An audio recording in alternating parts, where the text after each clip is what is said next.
Khusus di bulan Maulid Nabi ini kita akan mengkhususkan muqaddimah dengan bercerita tentang orang-orang yang sangat dekat dengan Nabi Muhammad sallallahu alaihi wasallam untuk menumbuh suburkan dan menggugah makna kecintaan di hati kita agar kita bisa mensuri tauladani beliau-beliau para pecinta Rasulullah sallallahu alaihi wasallam. Dan di malam hari ini kita akan memulai dari orang yang paling dekat dengan Nabi Muhammad sallallahu alaihi wasallam, putri tercinta beliau, dan dari beliaulah, dari putri beliau inilah Nabi Muhammad sallallahu alaihi wasallam mempunyai keturunan yang disebut dengan itrah ahli bait Rasulullah sallallahu alaihi wasallam. Dan Sayyidat Fatimah Az-Zahra mempunyai kemuliaan dan semua perilaku dan tingkah laku Sayyidat Fatimah Az-Zahra itu sangat mirip dengan perilaku Rasulullah sallallahu alaihi wasallam. Akhlak beliau adalah akhlaknya Rasulullah, dan ini adalah tokoh yang sudah banyak dilupakan, atau mungkin banyak dari putri-putri kita yang tidak kenal Sayyidat Fatimah Az-Zahra kecuali namanya saja. Bahkan ada di antara putri kita mungkin yang tidak tahu kalau Siti Fatimah Az-Zahra itu putrinya Rasulullah sallallahu alaihi wasallam. Maka perlu kita menghadirkan tokoh-tokoh yang semacam ini agar jadi contoh, kemudian menjadi idola, menjadi tokoh yang diutamakan, yang bakal ditiru oleh anak-anak kita.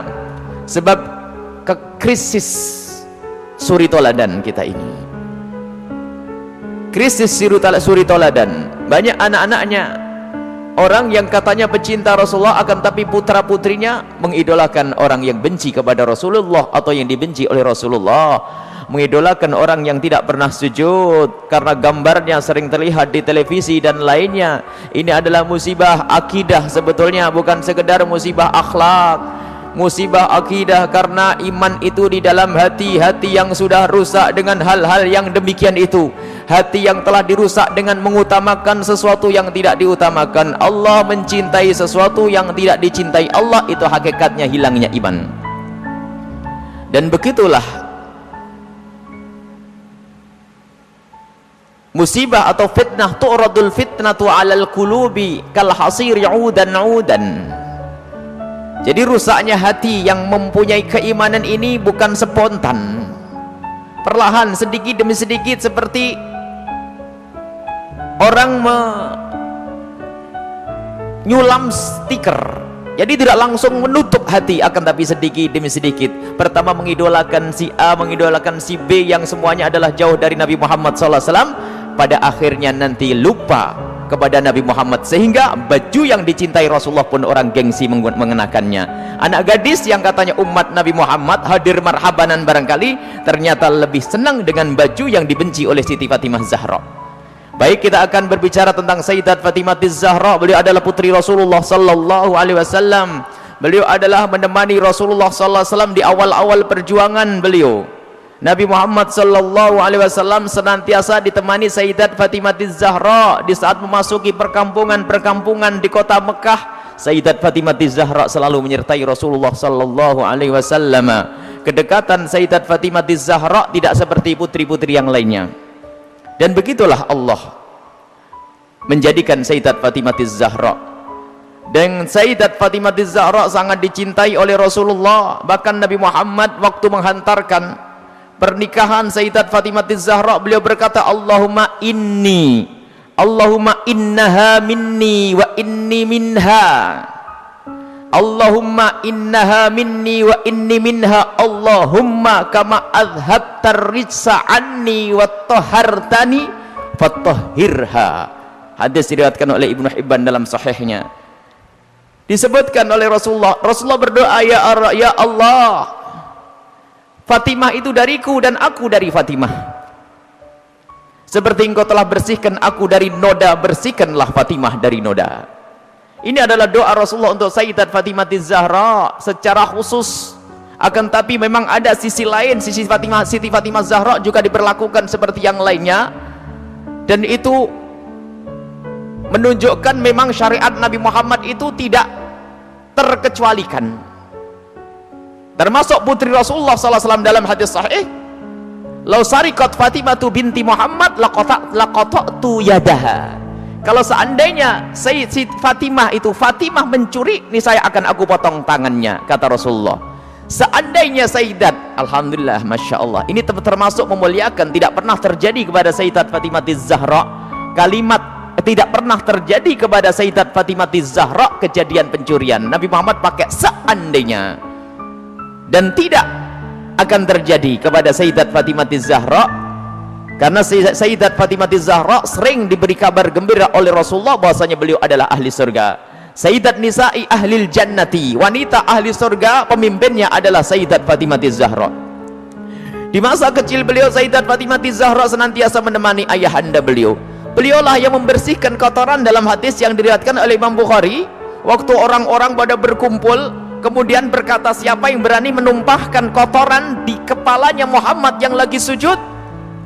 Disuruh oleh Abu Jahal, disuruh oleh pembesar-pembesar Quraisy, maka ada satu orang yang menumpahkan kotoran, bekas kotoran binatang, atau ada bekas sembelihan binatang, kotorannya ditumpahkan di atas kepalanya Rasulullah, dan yang membersihkan tidak pernah disebut dalam sejarah. Akan tapi itulah hakikat bahasanya, bukan tidak pernah disebutkan dalam sejarah, tidak pernah diceritakan oleh orang bahwasanya yang membersihkan dari kepala Rasulullah SAW adalah Sayyidat Fatimah Zahra. Hadis ini diriwayatkan oleh Imam Bukhari rahimahullahu taala. Jadi Sayyidat Fatimah Zahra perjuangannya seperti itu. Bahkan suatu ketika Sayyidat Fatimah Zahra pernah menemani Rasulullah, yang saat itu Rasulullah dipukul oleh orang kafir Quraisy. Dalam riwayat gerahamnya sampai jatuh, dalam riwayat pelipisnya retak. Saat itu Rasulullah SAW masih terus menyampaikan kebenaran, hingga ditegur oleh putri beliau yang waktu itu masih umur 7-8 tahun, dan berkata, Abah, ada darah di pelipismu. Lihat, didampingi oleh Sayyidat Fatimah Zahra. Sayyidat Fatimah Zahra melihat perjuangan ayahanda beliau. Abah, ada darah di pelipismu, Abah. Sayyiduna Rasulullah SAW yang semula tidak merasakan sakit, mendengar teguran putri beliau, kemudian menoleh kepada putri beliau, kemudian sambil mengambil sorban, benarkah ada darah di pelipisku? Iya ayah. Kemudian diambillah sorban Rasulullah dan diusapkan di pelipis Rasulullah SAW dengan cepat. Dan di saat itu Siti Fatimah bertanya, khawatir dengan wajah ayahandanya yang ketakutan, Abah takut dengan darah? Rasulullah menjawab, tidak nak, aku tidak takut dengan darah, akan tapi aku takut jika darah ini jatuh ke bumi, nanti bumi marah lalu mengutuk umatku. Aku tidak ingin umatku ini dikutuk. Masya Allah, ini cintanya Rasulullah Sallallahu Alaihi Wasallam. Dan termasuk waktu berada di perang Uhud, Nabi Muhammad Sallallahu Alaihi Wasallam waktu itu mengalami luka-luka berat, dirawat oleh putri beliau, beliau yang membersihkan darah beliau, dan beliau juga yang menempelkan obat di tempat luka Rasulullah Sallallahu Alaihi Wasallam. Sampai di tempat itu tidak aman, Rasulullah pindah ke tempat lain sambil berjalan dengan menarik kaki sebelahnya, karena waktu itu Rasulullah merasakan sangat sakit yang sangat di salah satu kakinya, sehingga berjalannya sangat kerepotan Rasulullah. Dan saat itu dipapah oleh Siti Aisyah, Siti Fatimah Zahra yang belum besar. Allahu Akbar. Ini didampingi oleh wanita yang sangat mulia di dunia dan di akhirat. Itulah Sayyidat Fatimah Zahra.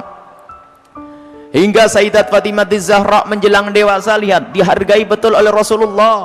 Bagaimana adabnya Rasulullah dengan Sayyidat Fatimah Zahra, mengajari. Rasulullah beradab, berakhlak dengan Siti Fatimah Zahra sebagai pendidikan. Jadi kalau Sayyidat Fatimah Zahra datang, Rasulullah langsung berdiri dan mencium kening Sayyidat Fatimah Zahra dan didudukkan di tempat yang mulia. Begitu juga Rasulullah jika datang kepada Sayyidat Fatimah Zahra, Sayyidat Fatimah Zahra segera bergegas berdiri dan mendudukkan Rasulullah di tempatnya, tempat yang mulia yang sudah disiapkan. Sayyidat Fatimah Zahra adalah orang yang sangat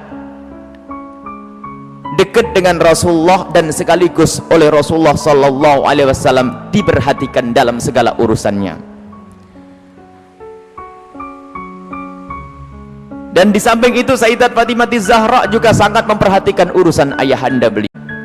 Sebelum menikahnya Sayyidat Fatimah Zahra, Sayyidat Fatimah Zahra sangat lega di saat mendengar ayahanda beliau menikah dengan Sayyidat Aisyah radhiyallahu anha saat itu.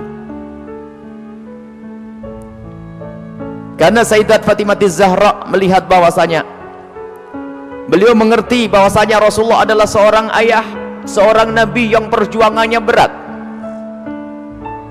Perlu orang-orang yang ada di sekitarnya yang mendukung perjuangan beliau, dan memang Sayyidat Fatimah Zahra yakin bahwasanya Allah bakal membantunya. Akan tapi itulah naluri seorang anak yang sangat cinta kepada ayahandanya. Dan bukan tidak yakin dengan pembelaan Allah, yakin dengan pembelaan Allah, akan tapi Sayyidat Fatimah Zahra senantiasa berpikir mengkhawatirkan tentang keberadaan ayahandanya. Setelah Sayyidina Rasulullah menikah dengan Sayyidat Aisyah radhiyallahu anha, kemudian beberapa waktu setelah itu cerita pernikahan Sayyidat Fatimah Zahra ini dimulai. Ini yang perlu didengar oleh adik-adik putri kami semuanya. Sayyidat Fatimah Zahra dinikahkan oleh Rasulullah dengan Sayyidina Ali. Permulaannya adalah dimulai dari Sayyidina Abu Bakar As-Siddiq yang datang kepada Sayyidina Rasulullah untuk meminang putri beliau yang bernama Sayyidat Fatimah Zahra. Rasulullah menjawab, aku menunggu berita dari langit. Sampai datang qada, ketentuan dari Allah, ditolak dengan lembut, dan Sayyidina Abu Bakar tidak marah. Sayyidina Abu Bakar tidak marah, ditolak karena memang belum waktunya, dan memang sudah diatur oleh Allah, nanti ada yang meminang pada waktunya, nanti orang yang sangat dicintai oleh Rasulullah, yang juga sangat mencintai Rasulullah. Bukan Sayyidina Abu Bakar tidak dicintai oleh Rasulullah, bukan Sayyidina Abu Bakar tidak pantas menjadi menantu Rasulullah, tidak. Sudah diatur oleh Allah yang sedemikian rupa, karena untuk dijadikan contoh yang paripurna Sayyidat Fatimah Zahra bagi wanita dunia ini. Dipinang oleh Sayyidina Utsman bin Affan menikah dengan putri Rasulullah, dan juga nanti ada putri-putri Rasulullah yang lainnya dinikahi oleh lelaki-lelaki yang tidak seperti Sayyidina Ali. Maksudnya adalah menantu Rasulullah banyak yang kaya, tapi spesial Sayyidina Ali adalah orang yang tidak punya. Ini memang disetting, diatur oleh Allah bahasanya Sayyidat Fatimah ini bakal menjadi contoh yang sempurna untuk putri-putri zaman sekarang. Dimulai dari kedatangan Sayyidina Ali yang waktu itu maju mundur untuk meminang Sayyidat Fatimah Zahra, bertemu dengan Sayyidina Abu Bakar, bertemu dengan Sayyidina Utsman, bertemu dengan yang lainnya, suruh maju, mungkin bagianmu itu. Datanglah Sayyidina Ali bin Abi Thalib kepada Rasulullah sallallahu alaihi wasallam untuk menyampaikan maksudnya, dan Rasulullah langsung menjawab ahlan wa sahlan. Rupanya Rasulullah sudah menanti dari dulu. Kemudian Rasulullah sallallahu alaihi wasallam datang kepada Sayyidat Fatimah Zahra, lihat adabnya Rasulullah. Datang kepada putri beliau, memang seorang bapak boleh memaksa pernikahan kepada putrinya, tetapi adabnya seorang tua kepada anak tetap menjaga perasaannya. Dan putri Rasulullah orang mulia, cukup diajak bicara dengan isyarat faham, dikatakan, ya Fatimah, ada orang si fulan menyebutmu, fulan Ali yadhkuruki, Ali menyebutmu wahai Fatimah. Dan Rasulullah faham kalau seorang wanita diam itu tandanya mau, ataupun kalau tiba-tiba menutup satir yang ada di rumah, di kamarnya, berarti itu tidak mau. Di saat disampaikan demikian Sayyidat Fatimah Zahra diam, dan Rasulullah langsung faham bahwa ini adalah awal kebaikan, ini adalah jawaban daripada Sayyidat Fatimah Zahra. Kemudian setelah itu dimulailah rencana pernikahan. Setelah tunangan atau khitbah, Sayyidat Fatimah Zahra diminta oleh Sayyidina Ali, baru direncanakan pernikahan. Sayyidina Ali menyiapkan untuk Sayyidat Fatimah Zahra, dan Rasulullah memilih Sayyidina Ali bukan karena kayanya, karena Sayyidina Ali tidak punya kerjaan tetap kalau bahasa orang sekarang. Beliau hanya jadi kuli, pindah sana pindah sini, dan beliau tidak memiliki harta peninggalan. Memang ayahanda beliau Abu Thalib adalah orang yang sangat dermawan, tapi di saat Abu Thalib meninggal tidak meninggalkan apapun kepada Sayyidina Ali, sehingga Sayyidina Ali pun dirawat oleh Rasulullah sallallahu alaihi wasallam, diambil menantu oleh Rasulullah, tapi yang dipilih oleh Rasulullah karena akhlak, karena kebaikan Sayyidina Ali.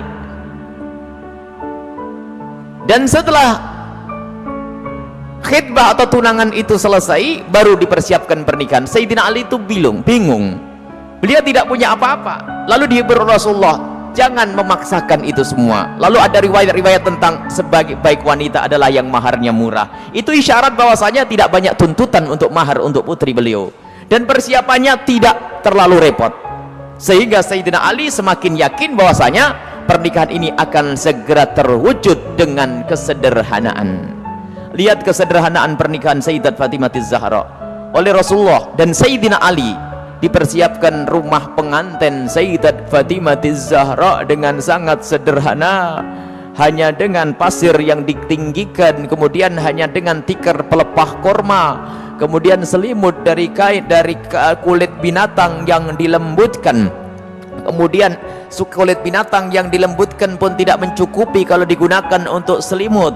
Kalau digunakan untuk menutup kepala, kaki terlihat. Digunakan untuk menutup kaki, kepala terlihat. Dan begitu sederhana pernikahannya Sayyidat Fatimah Az-Zahra. Kemudian bajunya Sayyidat Fatimah Az-Zahra disiapkan oleh Rasulullah dengan baju yang ditambal dengan 12 tambalan, diantaranya Rasulullah sendiri yang menambal. Sayyidat Fatimah Az-Zahra. Kemudian setelah terjadi pernikahan, Masya Allah, bergembiranya Rasulullah, dan kegembiraan Rasulullah ini dibarengi dengan doa-doa sampai Nabi Muhammad mengatakan, Allahumma innahuma ahabbun nasi ilaina fa'ahibbahuma wa barik lahuma wa fi naslihima. Berdoa Rasulullah untuk Sayyidat Fatimah Az-Zahra dengan Sayyidina Ali, ya Allah, sungguh aku mencintainya dan aku mencintai keduanya, dan berkailah keduanya dan berkailah keturunannya. Dan benar-benar keturunan Rasulullah ini diberkahi. Dan itu juga dalam suatu riwayat yang diriwayatkan oleh Imam Muslim, inni tarikun fikum ats-tsaqalaini, aku meninggalkan kepada kalian dua hal yang amat berat, yang amat hebat. Dan ini hadis sangat sahih diriwayatkan oleh Imam Muslim dan tidak bertentangan dengan hadis yang sering masyhur kita sebut. Hadis ini berbunyi, ini tarikun fikum ats-tsaqalaini ma in tamassaktum bihim lan tadhillu min ba'di kitaballahi wa itrati ahla baiti. Disebutkan bahwasanya aku tinggalkan kepada kalian dua hal, jika kau berpegang tidak akan sesat. Imam Muslim meriwayatkan hadis ini. Jika engkau berpegang tidak akan sesat. Yang pertama adalah kitabullah, Al-Quran, wa itrati ahla baiti, dan ahli baitku. Ada yang lain kitabullah wa sunnati. Kitab Allah dan sunnati, memang hadis yang diriwayatkan oleh Imam Muslim tentang itrah, tentang ahli bait Rasulullah adalah lebih sahih. Akan tapi hadis yang satu sahih, tapi ini tidak bertentangan. Karena apa? Hubungan antara ahli ilmu dengan ahli bait Rasulullah adalah sangat dekat. Kalau bukan ahli baitnya Rasulullah yang punya ilmu, ketahuilah bahwasanya nanti ada pasti saling mengambil. Kalau bukan ahli baitnya Rasulullah sendiri yang langsung punya ilmu, atau mungkin orang itu berguru, pasti nyambung kepada ahli baitnya Rasulullah sallallahu alaihi wasallam. Jadi tidak akan terpisah ini semuanya. Misalnya ada seorang alim Abu Hanifah, dia adalah bukan dari ahli baitnya Nabi Muhammad sallallahu alaihi wasallam. Tanyakan gurunya siapa? Pasti gurunya adalah ahli baitnya Rasulullah sallallahu alaihi wasallam. Jadi kitabullah wa sunnati dengan kitabullah wa itrati tidak terpisah. Tidak terpisah. Jadi saling mengambil ilmu. Nah, keberkahan ahli bait Rasulullah ini atas doa Rasulullah sallallahu alaihi wasallam. Sampai hari ini ulama-ulama, para juru-juru dakwah yang ada di penjuru negeri adalah banyak yang mereka itu adalah ahli bait Rasulullah, atau orang yang sambung ilmunya langsung kepada ahli bait Nabi Muhammad sallallahu alaihi wasallam. Dan setelah Sayyidat Fatimah Az-Zahra menikah dengan Sayyidina Ali, menjalani hidup dengan sangat sederhana. Fahamilah wahai adik-adik putriku yang kami cintai, lihat pernikahan wanita yang mulia. Dan di saat Sayyidat Fatimah Az-Zahra diberi oleh Rasulullah dengan baju yang sangat sederhana, itu bukan karena Rasulullah tidak punya baju. Ada sebagian orang berkata itu mah zaman dulu, karena belum ada baju. Oh tidak, Nabi Muhammad orang paling mulia zaman itu. Musuh pun segan, biarpun benci kepada Rasulullah, ngirim hadiah. Sehingga Nabi Muhammad mendapatkan baju-baju istimewa, baju-baju luar biasa. Sampai ada satu jenis baju afiriyah yang dikirim dari zaman, baju itu bersulam emas. Orang paling kaya di Indonesia nggak akan mampu membayarnya. Diberikan kepada Rasulullah, tapi tidak ditempelkan di badannya Sayyidat Fatimah Az-Zahra. Karena apa? Rasulullah tidak ingin mendidik putrinya dengan kesombongan. Itulah Rasulullah mendidik putri beliau Sayyidat Fatimah Az-Zahra. Dan di saat menjalani hidup beliau, Sayyidat Fatimah Az-Zahra dengan kesederhanaan, tidak terlalu banyak menuntut kepada Sayyidina Ali bin Abi Thalib. Sampai beliau adalah menumbuk gandum dengan tangan beliau sendiri, sampai ditemukan tangan beliau itu adalah membengkak karena terlalu lama menumbuk gandum untuk suami beliau. Allah. Sampai suatu ketika mendengar kabar bahwasanya Rasulullah itu mendapatkan budak atau pembantu. Lalu Sayyidat Fatimah Az-Zahra mondar-mandir dengan Sayyidina Ali, datang ke rumah Rasulullah, balik lagi, datang ke rumah Rasulullah, balik lagi. Akhirnya Rasulullah curiga, kenapa kau kesini? Ada apa wahai Fatimah? Akhirnya berterus terang, ayah, aku mendengar engkau mendapatkan budak, barangkali kami bisa minta untuk bisa membantu di rumah kami. Subhanallah, dengan ayahnya masih sopan, padahal kalau kita kan minta langsung, Pak kasih saya satu, kan begitu. Rupanya adabnya Sayyidat Fatimah Az-Zahra dengan ayahanda beliau seperti itu. Apa jawab Rasulullah? Di sini masih ada ashabus suffah, orang fakir yang datang ke Madinah, mereka perlu makan, maka akan aku utamakan dia dulu wahai Fatimah, bukan engkau. Jadi ini akan kami jual, aku berikan uangnya atau harganya, aku belikan makanan untuk membiayai orang yang ada di samping masjid yang tinggal untuk beribadah itu. Dan tidak dikasih Sayyidat Fatimah Az-Zahra. Lihat, tidak mementingkan anaknya, tapi mementingkan kepentingan umat. Itulah pemimpin yang sesungguhnya. Hingga setelah itu Rasulullah merasa kasihan. Allah. Didatangilah Sayyidat Fatimah Az-Zahra. Didatangi Sayyidat Fatimah Az-Zahra, Fatimah, kau kemarin minta sesuatu kepadaku dan engkau tidak aku kasih, dan sekarang engkau aku kasih lebih bagus dari itu, dan bahkan lebih bagus dari dunia seisinya. Hadis diriwayatkan oleh Imam Bukhari tentang pendidikan dari Rasulullah kepada Siti Aisyah, bahwa jika engkau tidur jangan lupa engkau baca Subhanallah 33 kali, Allahu Akbar 33, Alhamdulillah 33 kali, Allahu Akbar 33 kali. Oh itu ya, diberi oleh Rasulullah lebih bagus daripada dunia seisinya, dan itu amalan dilakukan oleh Sayyidat Fatimah Az-Zahra. Dan maka dari itu wahai wanita-wanita mulia, jangan lupa kalau hendak tidur membaca Subhanallah 33 kali, Alhamdulillah 33 kali, Allahu Akbar 33 kali, baru anda tertidur dengan ditambah doa-doa yang lainnya. Tidak pantas pecinta Fatimah Az-Zahra, Sayyidat Fatimah Az-Zahra tidurnya di saat tertidur saat nonton sinetron. Nah, itulah Sayyidat Fatimah Az-Zahra. Kemudian di dalam perjalanan Sayyidat Fatimah Az-Zahra banyak menemukan kejadian-kejadian yang ini sangat perlu untuk kita teladani. Jangan sampai rumah tangga itu ribut gara-gara kekurangan ekonomi. Sepanjang bukan sesaat-sesaat, setiap saat kekurangan Sayyidat Fatimah Az-Zahra itu. Karena Sayyidina Ali kerjaannya kadang-kadang kerja sehari bisa dimakan 3 hari, kadang kerja 3 hari hanya bisa dimakan sehari. Bahkan suatu ketika Sayyidina Ali itu pernah dengan Sayyidat Fatimah Az-Zahra bernadar. Waktu itu Sayyidina Hasan dan Husain sakit. Sayyidina Hasan dan Husain sakit karena beliau begitu cintanya kepada Sayyidina Hasan dan Husain, beliau bernadar, kalau sampai nanti Hasan Husain sembuh, kita berpuasa 3 hari. Dan benar, setelah itu sembuh, sehingga Sayyidat Fatimah Az-Zahra dengan Sayyidina Ali, dan di rumah itu ada orang yang ketiga, yaitu Asma binti Umais, kemudian juga Sayyidina Hasan dan Husain. Maka mereka itu berpuasa. Setelah sembuh berpuasa, Sayyidina Ali, Sayyidat Fatimah berpuasa 3 hari. Dan di hari yang pertama, dan saat itu Sayyidina Ali mencari nafkah tentunya untuk mempersiapkan apa yang bakal dimakan. Tidak mendapatkan apa-apa kecuali hanya gaji sepotong roti yang bisa dibagi 3 kali dalam sehari, yang bisa dibagi 3, yang bisa digunakan untuk 3 hari. Lumayan, tidak usah kerja, tapi ada sepotong roti dari hasil kerjanya Sayyidina Ali. Berpuasalah Sayyidina Ali dengan mengandalkan buka dengan potongan-potongan roti yang sudah disiapkan. Di saat mereka berpuasa menjelang maghrib, di saat hendak berbuka, sudah terdengar adzan. Ini anak-anak kecil 2, Sayyidat Fatimah, Sayyidina Ali, ada Asma binti Umais. Waktunya memakan, merasakan hidangan, ada air. Tiba-tiba saat itu terdengar ada orang mengetuk pintu. Di depan pintu ada orang berkata, "Ana miskin, aku adalah orang melarat, tolong berikan kepadaku apa saja yang bisa kau berikan." Sayyidina Ali belum makan, Sayyidat Fatimah belum makan, semuanya belum makan. Ini waktu buka. Sayyidina Ali menoleh kepada Sayyidat Fatimah Zahra, lalu melihat kepada anak-anak beliau. Rupanya putra-putra beliau yang masih kecil mengangguk lebih dulu pendidikan dari Rasulullah.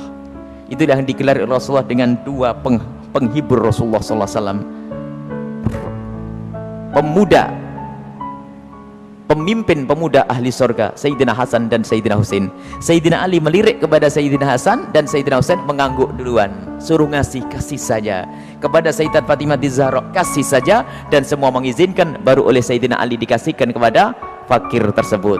Itu hari yang pertama. Puasa dilanjutkan, beliau hanya berbuka dengan air putih. Dan setelah itu di esok harinya puasa dilanjutkan. Di saat hendak berbuka di hari yang kedua, ternyata ada yang mengetuk pintu, lalu berkata, "Aku orang yatim, tolong beri aku makan." Lagi-lagi kejadiannya sama. Diliriklah Sayyidina Hasan dan Husain, beliau mengangguk duluan. Kemudian disambut oleh Sayyidat Fatimah Zahra dan disambut oleh yang lainnya. Kemudian dikasihkan oleh Sayyidina Ali. Hari yang kedua hanya berbuka dengan air putih. Dilanjutkan puasa. Di esok hari karena nazarnya 3 hari, dan di saat menjelang buka, di saat hendak menyantap hidangan yang ada, hidangannya jangan dianggap kayak hidangan puasa kita, tidak, hanya potongan roti. Saat itu tiba-tiba ada yang mengetuk pintu dan berkata, "Aku adalah tawanan perang yang kelaparan." Musuh loh ya, tawanan perang itu orang di luar Islam. Islam itu indahnya seperti itu. Di dalam peperangan pun kalau ada orang yang minta pertolongan dari musuh pun, tawanan-tawanan yang perlu makan dikasih makan, bukan dihukum, bukan dihinakan, bukan sampai mati, tidak. Tawanan yang berada di tangan kita harus kita kasih makan. Ini tawanan datang, "Aku adalah asir, aku tawanan yang lapar, tolong beri aku makan." Sayyidina Ali melihat kepada Sayyidina Hasan langsung mengangguk, dan Sayyidat Fatimah Zahra juga mengangguk. Akhirnya diberikanlah kepada tawanan tersebut 3 hari tidak makan. Dan ini bukan sekali disebutkan Rasulullah, biasa rumah Hasan Husain, rumah Fatimah dan Ali 3 hari tidak pernah ada makanan, dan tidak menjadikan mereka punya problem sampai minta cerai atau ribut berantem, tidak.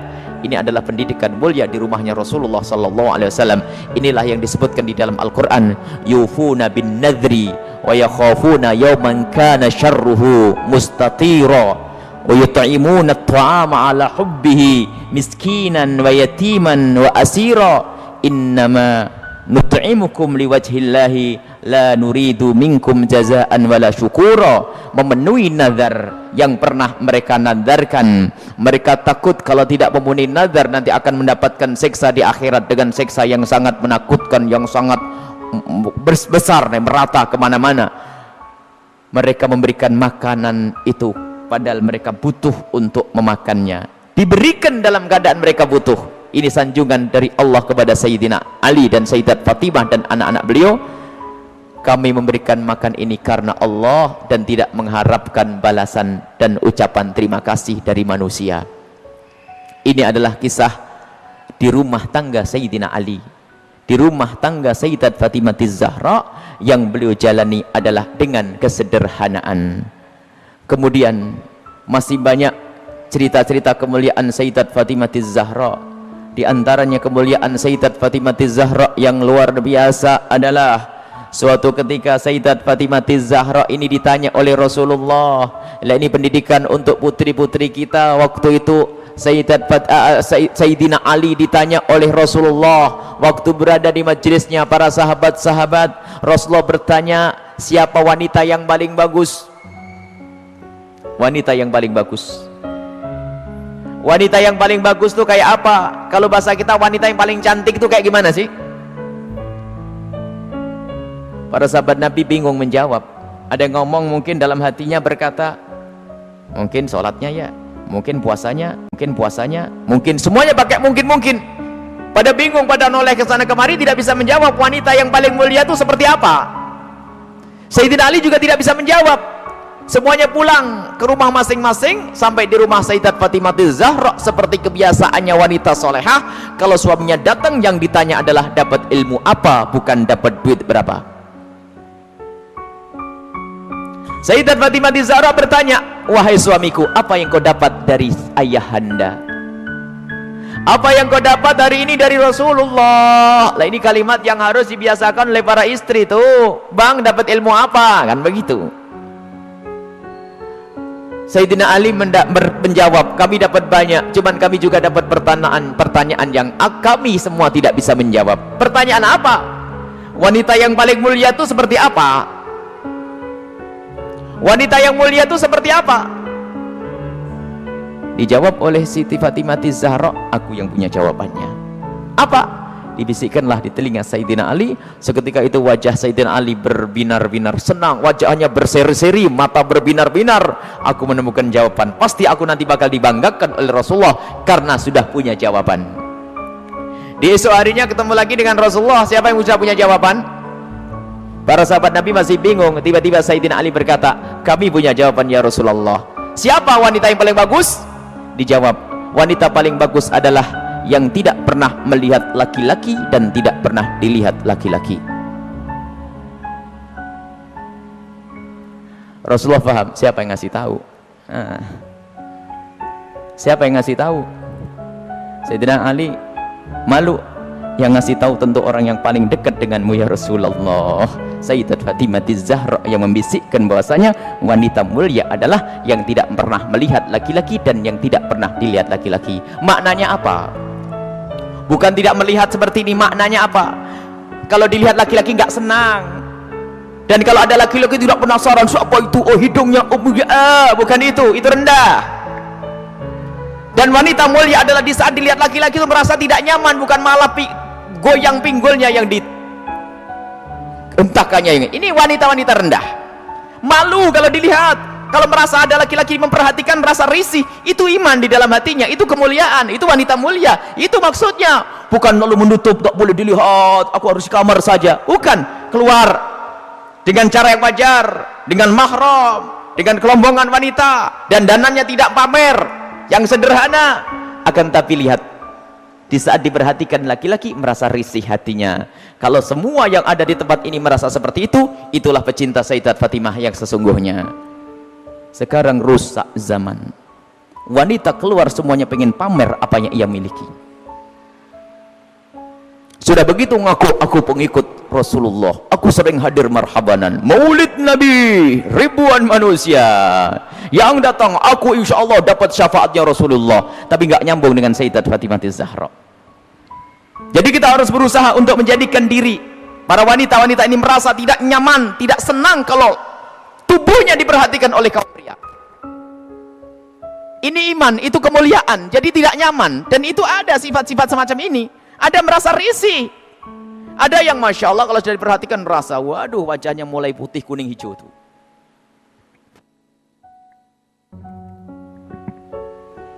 Ada kalau sudah diperhatikan laki-laki berubah semuanya, mulai cara berjalannya, mulai cara ininya masya Allah, sampai cara ngomongnya di model-model. Pasti itu wanita yang tidak pernah kenal Sayyidat Fatimah Zahra. Dan ini maksudnya tidak melihat dan tidak dilihat itu adalah menjauhkan dari hatinya rasa senang pamer dan dananya.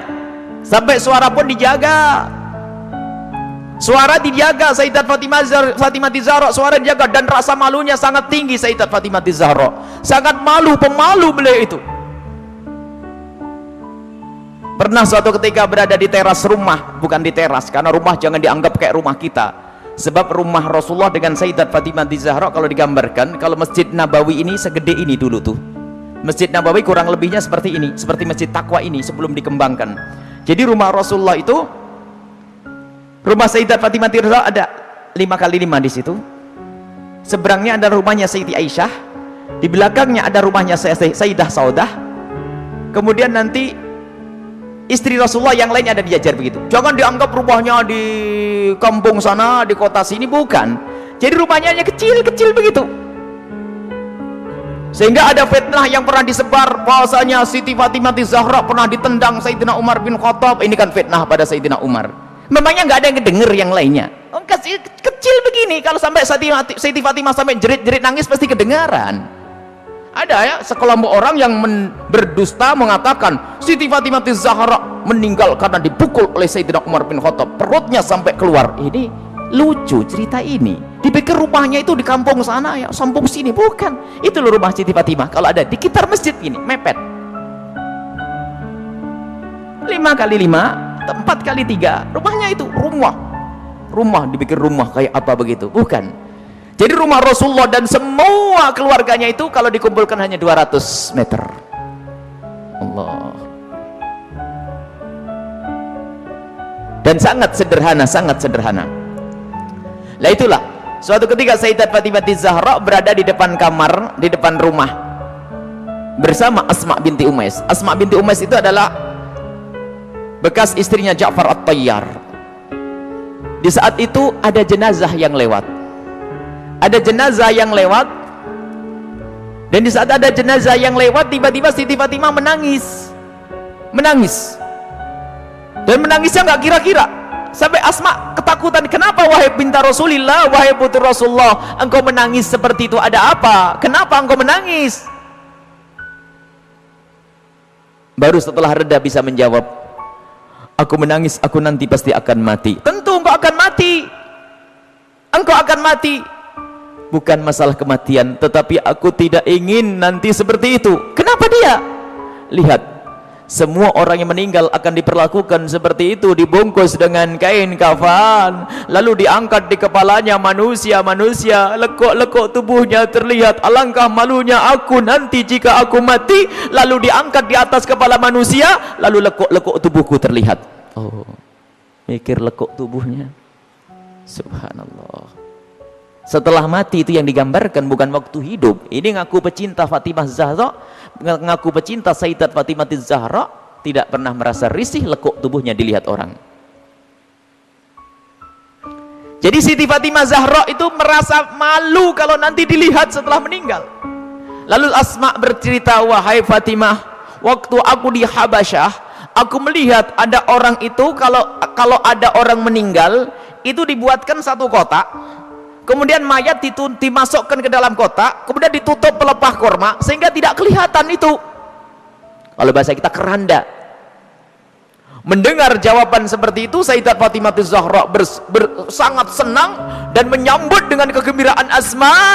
Aku berwasiat, kalau aku mati nanti tolong dibuatkan aku seperti itu. Dan akhirnya setelah Sayyidat Fatimah Zahra meninggal, Asma sendiri yang membuat untuk Sayyidat Fatimah Zahra. Dan inilah di dalam sejarah disebutkan bahwa pertama kali orang pakai keranda di dalam Islam adalah Sayyidat Fatimah Zahra. Bukan masalah pertamanya, tapi kita harus tahu maksudnya apa. Ini loh yang penting. Maksudnya adalah menjaga kehormatan. Padahal juga nggak apa-apa orang mati kelihat auratnya pun tidak dosa. Orang meninggal tidak ditanya lagi oleh Allah, akan tapi rasa malunya Sayyidat Fatimah Zahra sampai menghantarkan beliau untuk berwasiat kalau meninggal nanti agar dibuatkan yang demikian ini. Dan termasuk wasiat yang lainnya apa? Agar dikubur di malam hari. Tidak ingin, masih ingin, takut kalau dilihat oleh orang. Inilah Sayyidat Fatimah Zahra. Jadi rasa malunya luar biasa, dan ini pendidikan dari Rasulullah SAW. Memang kita harus banyak mencontoh beliau. Rasa malu ini mahal. Kalau sudah malu ini dicabut dari seseorang, maka semuanya akan dilakukan dari keharaman. Rasa malu ini kemuliaan, malu yang sesungguhnya, malu kepada Allah, malu kita melakukan kemaksiatan, dan malunya seorang wanita itu adalah kemuliaan. Siti Fatimah adalah suri toladannya. Subhanallah. Dan memang karena kita tidak pernah mendengar, maka kita tidak pernah berpikir kisah-kisah semacam ini. Ini adalah Siti Fatimah, dan rasa malunya luar biasa. Kemudian di samping ini banyak di antara kisah Sayyidat Fatimah Zahra. Tapi sebelum kita lanjutkan kisah ini, kita ingin mendengar satu nasyid yang akan dibacakan oleh Ustadz Mahmud yang berkenaan dengan Sayyidat Fatimah Zahra. Ini sebuah syair yang disusun oleh seorang Habib Fadhal ya Ustaz.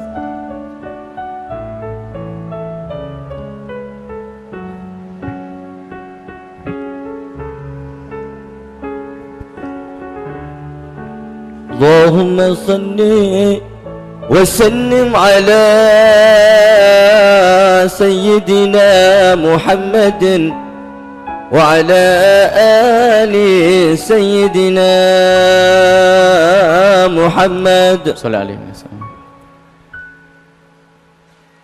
La wa rabbi taha biki لا يطيب المديح إلا فيك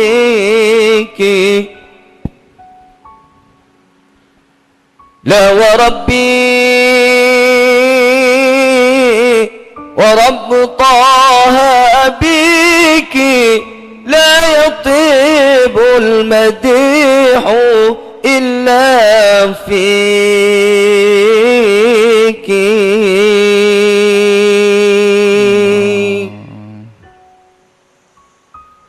بدعة المصطفى وللجزء حكم الكل يرضيه كل ما يرضيك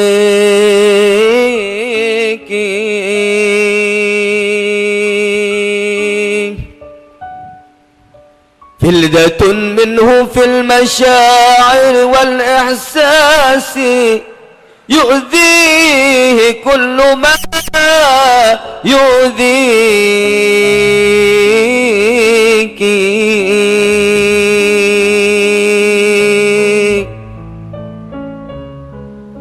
ضرب المصطفى بك المثل الأعلى وهذا التفضيل لو أنصفوك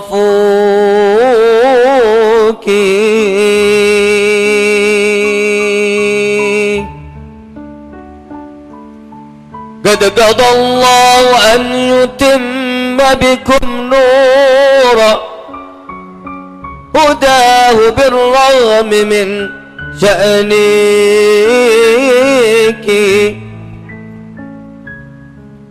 أنت كالبحر في العطاء وأولادك كالدر مالئا شاطئك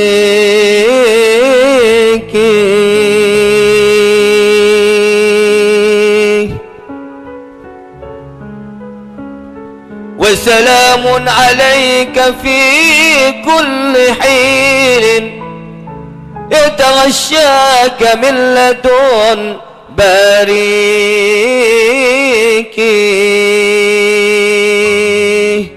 ما همي ماطر وما قال حاد لا يطيب المديح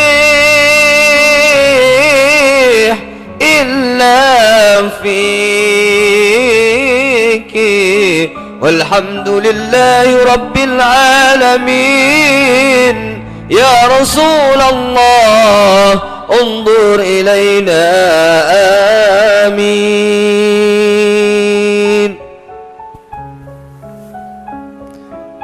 Masya Allah, itu syair tentang Sayyidat Fatimah Az-Zahra.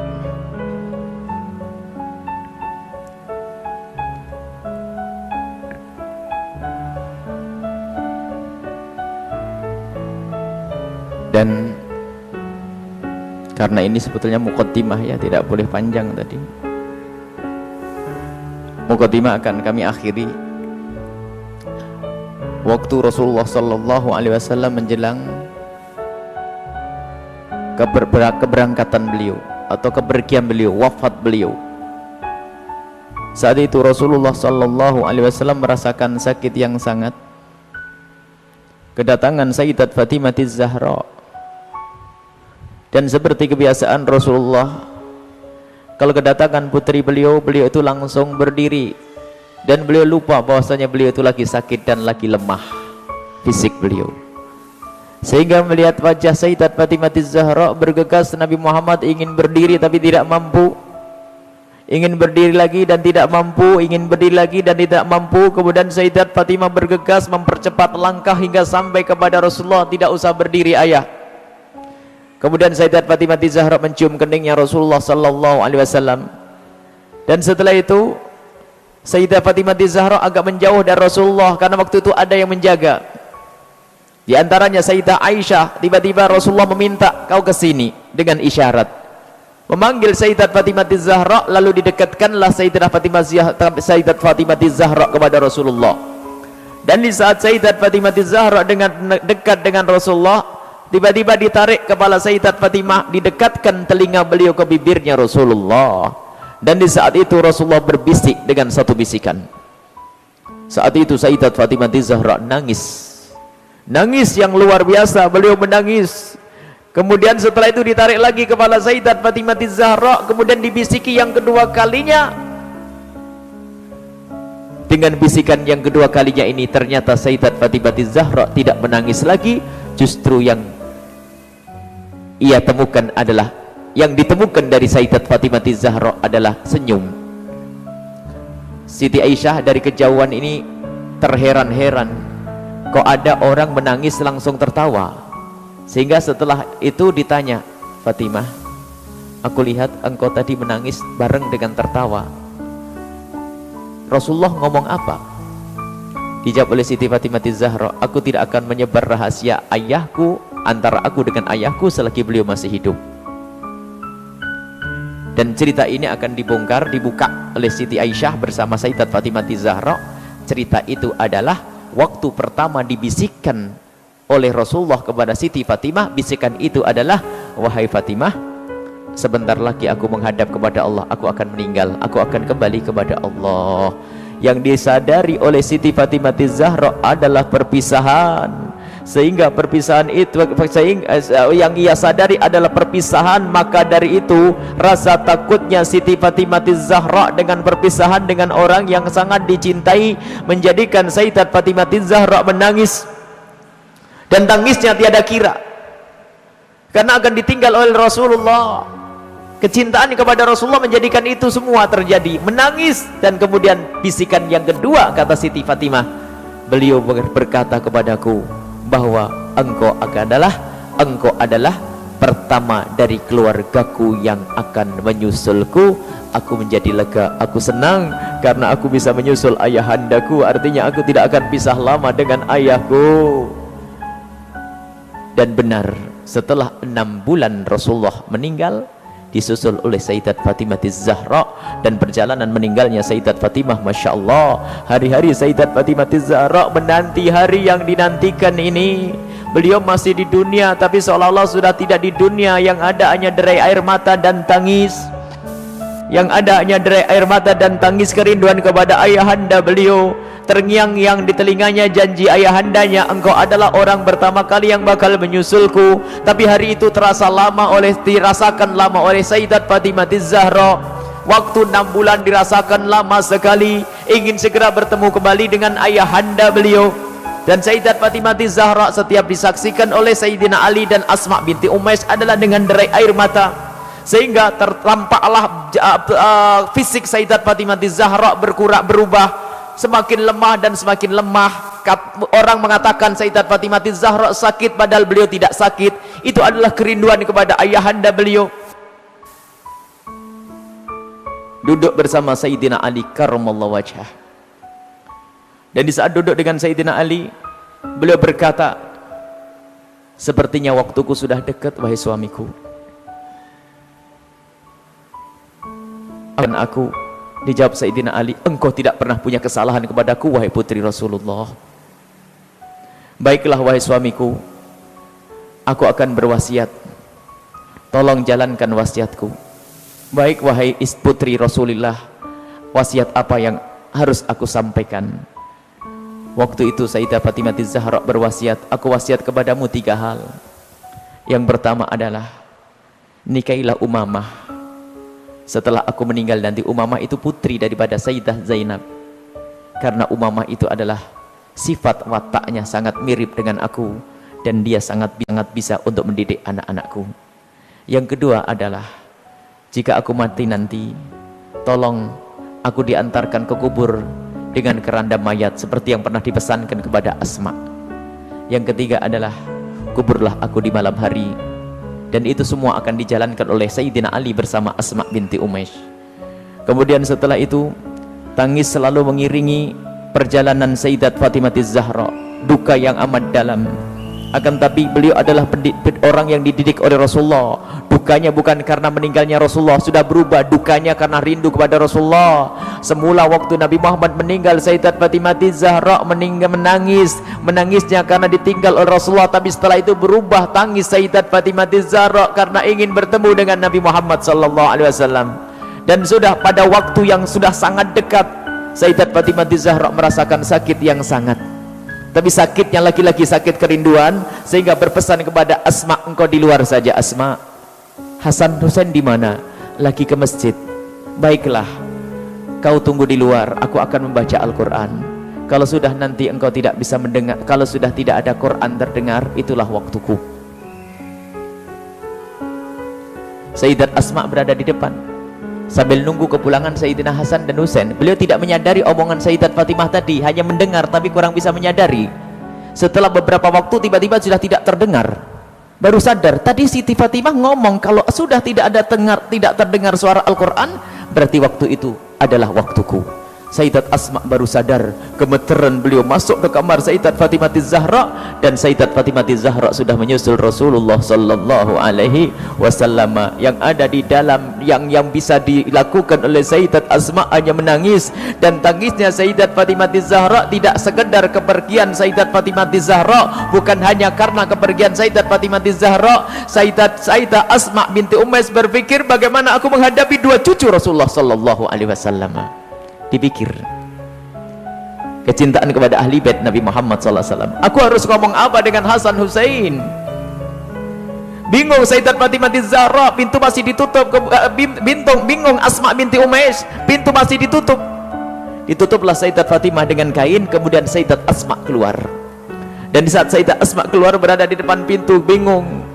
Dia berusaha menutup, menghapus air matanya, akan tapi tetap saja keluar, menghapus air matanya keluar. Tiba-tiba dua anak kecil datang dan melihat Asma seperti itu. Sayyidina Hasan dan Husain berhadap-hadapan.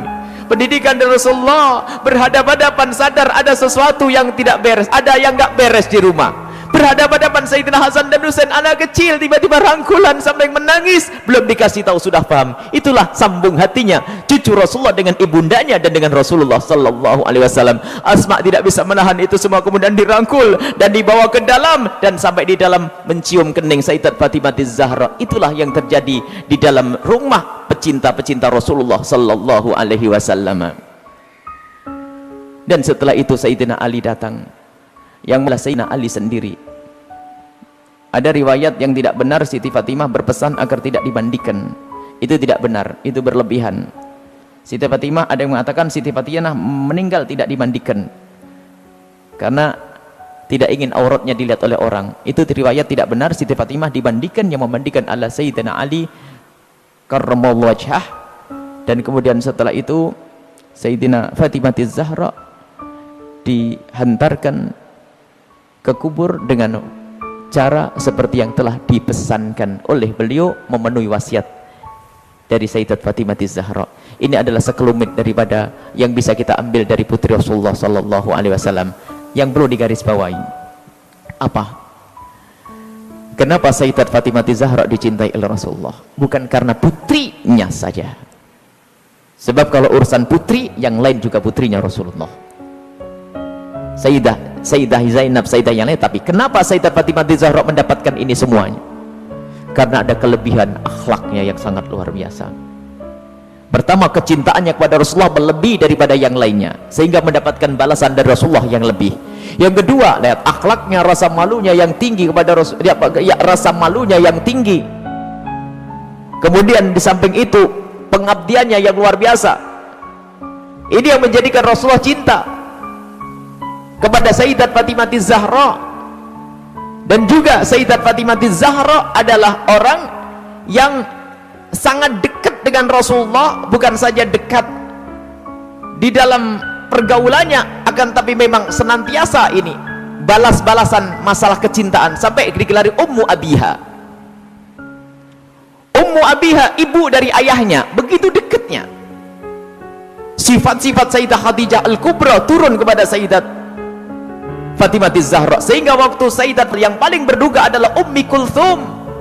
Sayyidah Ummi Kulthum karena apa? Menemukan bahasanya figur ibuku ada di Sayyidat Fatimah Az-Zahra, figur ibuku ada di kakakku Fatimah Az-Zahra, tapi setelah itu sudah tidak ada. Inilah Sayyidat Fatimah Az-Zahra yang harus kita suri teladani. Mari kita semua banyak membaca sejarah tentang Siti Fatimah Az-Zahra, bagaimana pengabdian beliau kepada suami beliau yang Masya Allah luar biasa, kepada Sayyidina Ali tidak pernah merepotkan. Dan kemudian sisi lain, memang itu tugas juga para kaum pria untuk memuliakan wanita. Sayyidina Ali sangat memuliakan istri beliau. Di dalam rumah tangga beliau, Sayyidina Ali sangat menganggap Sayyidat Fatimah Az-Zahra. Bahkan Sayyidina Ali itu tidak pernah mengatakan satu pendapat kecuali pertama, engkau senang atau tidak. Dalam riwayat seperti itu. Subhanallah, suami itu begitu, bukan sok harus begini, aku yang berpendapat.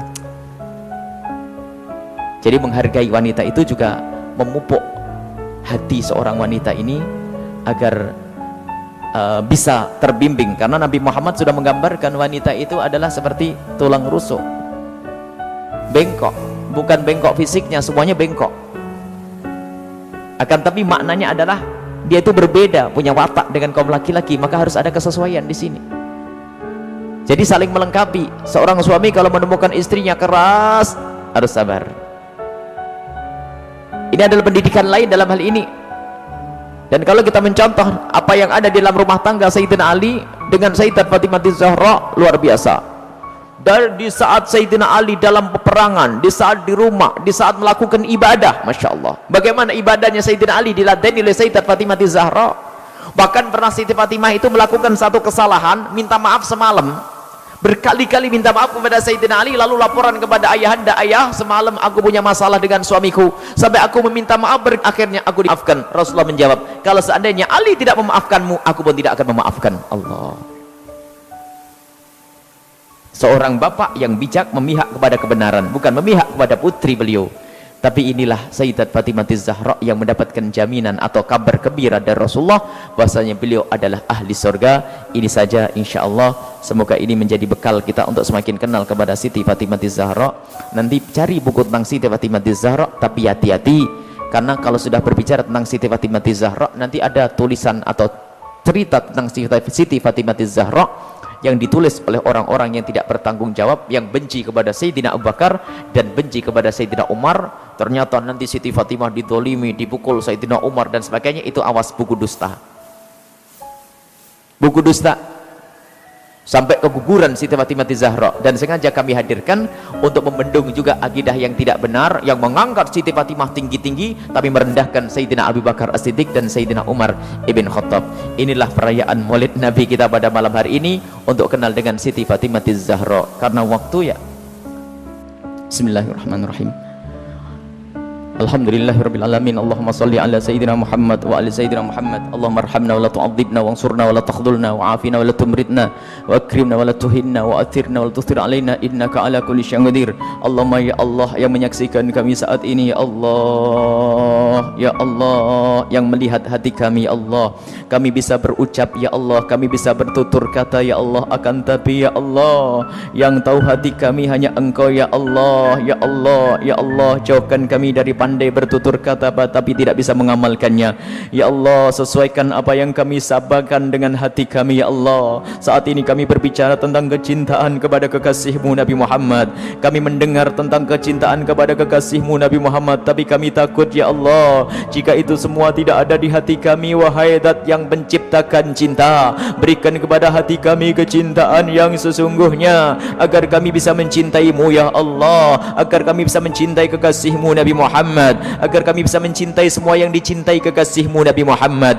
agar kami bisa mencintai ahli bait kekasihmu Nabi Muhammad, agar kami bisa mencintai sahabat kekasihmu Nabi Muhammad. Ya Allah, ya Allah, ya Allah yang maha pengasih, ya Allah yang maha penyayang, bantulah kami untuk semakin dekat kepada kekasihmu Nabi Muhammad. Jauhkan kami dari sebab-sebab kebencian kami kepada sahabat, kepada kekasihmu Nabi Muhammad. Wahai Dat yang maha tahu, ya Allah, Engkau lebih tahu ya Allah tentang kami ya Allah, dan kami tidak tahu tentang kami ya Allah. Maka ya Allah kami mohon jadikan kami orang-orang yang Kau ridai ya Allah. Jadikan hari-hari kami adalah hari-hari yang Kau ridai dan menggembirakan kekasihmu Nabi Muhammad. Ya Allah, saat ini kami kumpul di tempat ini ya Allah, kami ingin kelak berkumpul kembali bersama berkumpul kembali ya Allah, dan di tengah-tengah kami ada kekasihmu Nabi Muhammad. Ya Allah, hari ini kami berbicara tentang orang yang sangat dicintai oleh kekasihmu Nabi Muhammad, Sayyidat Fatimah Zahra. Maka kami mohon ya Allah, berkat kemuliaan Sayyidat Fatimah Zahra ya Allah, berkat kemuliaan yang Kau berikan kepada Sayyidat Fatimah Zahra, maka jadikan putri-putri kami adalah putri yang mencuri taladani kekasihmu Fatimah Zahra ya Allah. Ya Allah, jadikan istri-istri kami istri-istri yang mengidolakan Sayyidat Fatimah Zahra ya Allah. Rindukan mereka untuk semakin kenal kepada Sayyidat Fatimah Zahra ya Allah. Jadikan perilaku mereka meniru perilaku Sayyidat Fatimah Zahra ya Allah. Jadikan kerinduan mereka adalah seperti yang dirindukan Sayyidat Fatimah Zahra ya Allah. Jadikan ya Allah rasa malu mereka adalah rasa malu yang pernah dimiliki Sayyidat Fatimah Zahra ya Allah. Ya Allah, Engkau sungguh maha kuasa. Putri-putri kami ya Allah, wanita-wanita kami ya Allah, godaan ya Allah dari televisi, internet dan lain sebagainya ya Allah, yang menjadikan mereka sering lupa kepada orang yang seharusnya mereka idolakan ya Allah. Ya Allah, jika ada yang hadir di tempat ini ya Allah, yang mereka belum bisa menutup aurat mereka ya Allah, hanya menutup aurat di saat mengaji ya Allah, kami mohon berkat kehadiran mereka di tempat ini, bantulah mereka untuk bisa menutup aurat mereka ya Allah, menutup aib mereka ya Allah, menutup aurat mereka ya Allah, dan bantulah dengan kasih sayang-Mu ya Allah, dengan segala kemudahan kemuliaan ya Allah. Jika ada di antara kami ya Allah, atau yang mendengar suara ini, wanita-wanita yang belum bisa menutup aurat mereka, belum bisa memakai kerudung, jilbab dan lainnya ya Allah, sungguh kami mencintai mereka ya Allah. Ampuni mereka ya Allah, berikan kesadaran kepada mereka ya Allah, dan jauhkan kami dari menghinakan mereka ya Allah, kami dari menyakiti hati mereka ya Allah, dan mudahkanlah kami untuk mendoakan mereka ya Allah. Jangan sampai mata kami memandang mereka dengan picik ya Allah, akan tapi jadikan hati kami memandang mereka dengan hati yang penuh kasih ya Allah. Kami mohon ya Allah, berikan bimbingan kepada anak-anak kami, putri-putri kami, wanita-wanita kami yang belum menutup aurat ya Allah. Mudahkan mereka untuk menutup aurat mereka ya Allah. Ya Allah, kami tidak ingin mereka Kau hinakan kelak gara-gara aurat yang mereka buka ya Allah. Siapapun yang hadir di tempat ini ya Allah, jika ada di antara mereka ya Allah yang belum peduli urusan ini, berikan ya Allah ke hati mereka kesadaran yang sesungguhnya, dan jangan sampai di antara mereka saling merendahkan ya Allah. Ya Allah, ya Allah, merendahkan adalah kejelekan hati ya Allah. Kami tidak ingin hati kami kotor, dan jauhkan kami dari berprasangka buruk ya Allah kepada sesama kami ya Allah. Ya Allah, berprasangka buruk ya Allah, akan tapi mudahkan hati kami untuk memaafkan kepada sesama kami, dan ya Allah tutuplah ya Allah aib sesama kami dari mata kami ya Allah,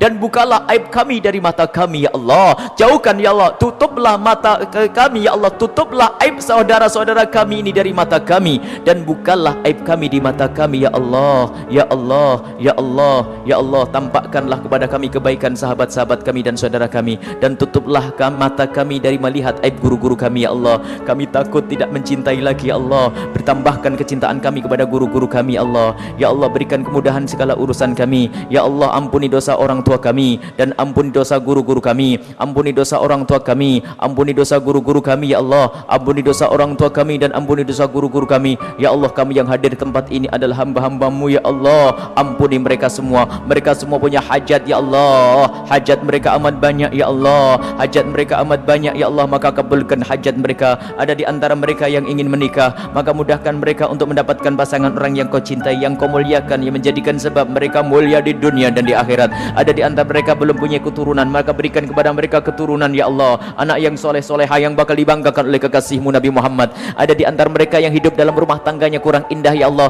berkat kekasihmu Nabi Muhammad, berkat Sayyidat Fatimah Zahra ya Allah, maka ya Allah berikan keindahan dalam rumah tangga mereka ya Allah. Ada di antara mereka yang rezekinya sempit, lapangkan ya Allah. Ada di antara mereka yang punya hutang ya Allah, maka mudahkan mereka untuk bayar hutang mereka. Ada di antara mereka yang pekerjaannya masih haram, maka gantilah dengan yang halal, yang banyak, yang penuh berkah ya Allah. Ada di antara mereka yang banyak dosa, maka ampuni mereka ya Allah. Ada di antara mereka ya Allah yang hatinya keras, lembutkan hati mereka. Ada di antara mereka yang suka mendengki kepada sesama ya Allah, hilangkan kedengkiannya ya Allah. Ada di antara kami ada yang sombong, maka hilangkan kesombongan kami ya Allah. Jauhkan kami dari sebab kehinaan ya Allah. Jauhkan kami dari sebab kehinaan, jauhkan kami dari zina yang hina dan kau hinakan, yang saat ini banyak terjadi di sana sini perzinaan dan mukaddimah zina, membuka aurat dan lainnya ya Allah. Jauhkan kami, anak-anak kami dari mukaddimah zina, dan jauhkan dari zina yang hina dan kau hinakan. Dan jika ada di antara kami yang hadir ada yang pernah terteleset ya Allah, terjerumus dalam hina dan busuknya zina ya Allah, kami mohon ya Allah berikan kesadaran dan ampuni mereka. Tutup aib mereka ya Allah, tutup aib mereka ya Allah di dunia, sehingga di dunia tetap mulia ya Allah,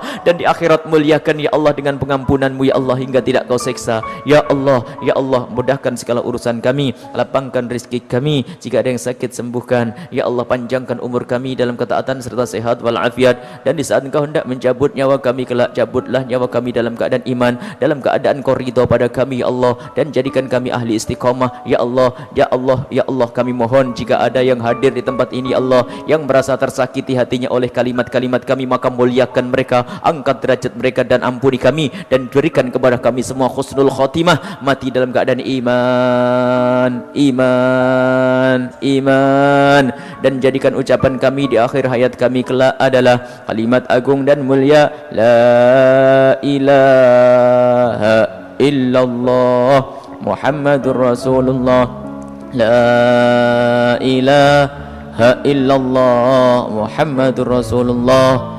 la ilaha illallah Muhammadur Rasulullah sallallahu alaihi wasallam. Rabbana atina fid dunya hasanah wa fil akhirati hasanah wa qina adzaban nar. Wa sallallahu ala sayyidina Muhammadin wa ala alihi wa sahbihi wasallam, walhamdulillahi rabbil alamin. Al-Fatihah.